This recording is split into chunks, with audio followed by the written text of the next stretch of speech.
Hi, good afternoon. My name is Sapana Porel. I am a student from University of Wollongong. My student number is 8757318. Today I'll be presenting my assessment for the evidence-based subject. As a nursing student, I have learned that patient health and safety are the priority thing for everything we do. A common concern many people have today is whether vaping is safer alternative to smoking. With so many opinions and studies out there, I wanted to dig into this topic to find out in adults who smoke cigarettes, does switching to vaping reduce health risk compared to continued smoking? This question is relevant not only for public health but for nursing practice too. Nurses play a key role in educating patients about these choices.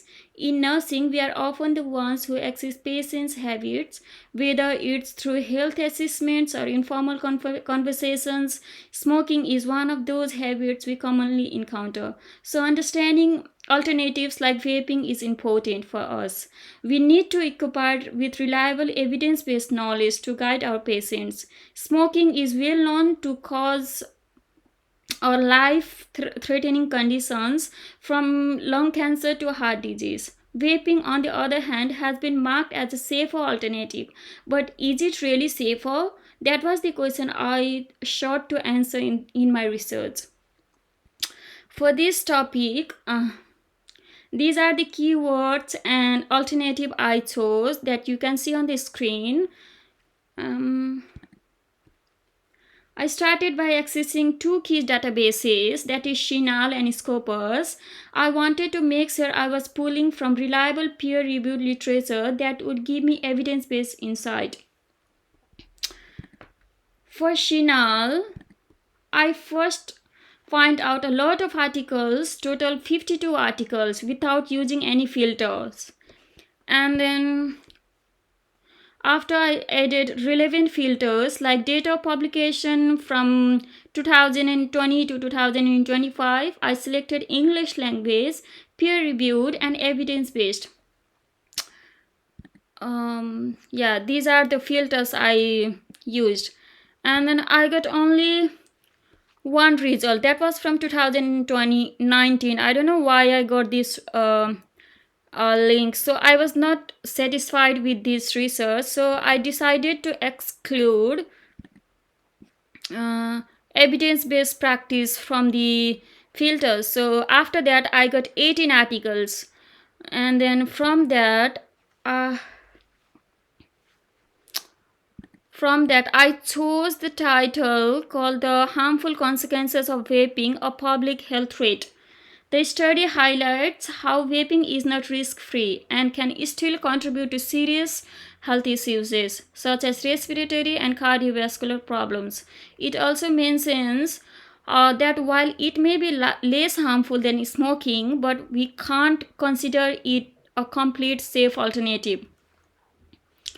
Yeah, for Scopus, initially I got 207 articles without any filters, as you can see on the screen, and after I added some filters that you can see on the screen. Year of published I mentioned from 2020 to 2025.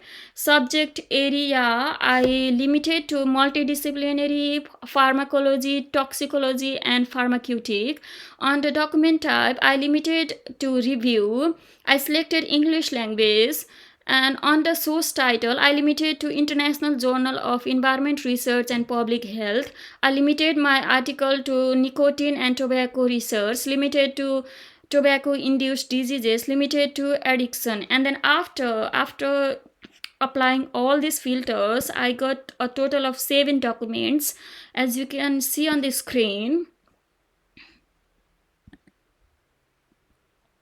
And then from that I found an article from 2023 that is entitled as Chemical Profiles and Toxicity of Electronic Cigarettes, Umbrella Review by Travis.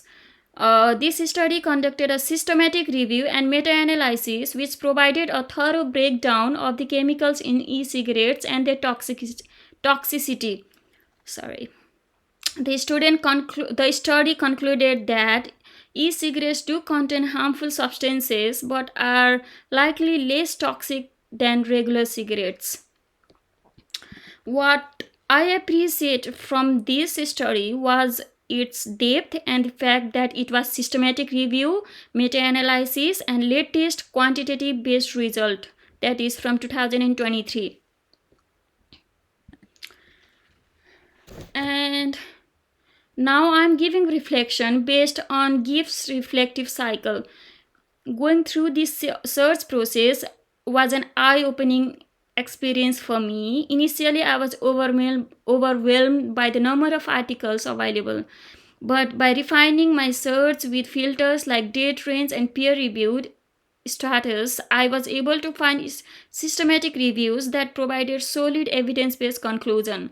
One challenge I faced was access to certain databases and articles without institutional access. This is something I will need to consider in the future. To overcome that, I plan to use open access journals more to reach out to the university library for help.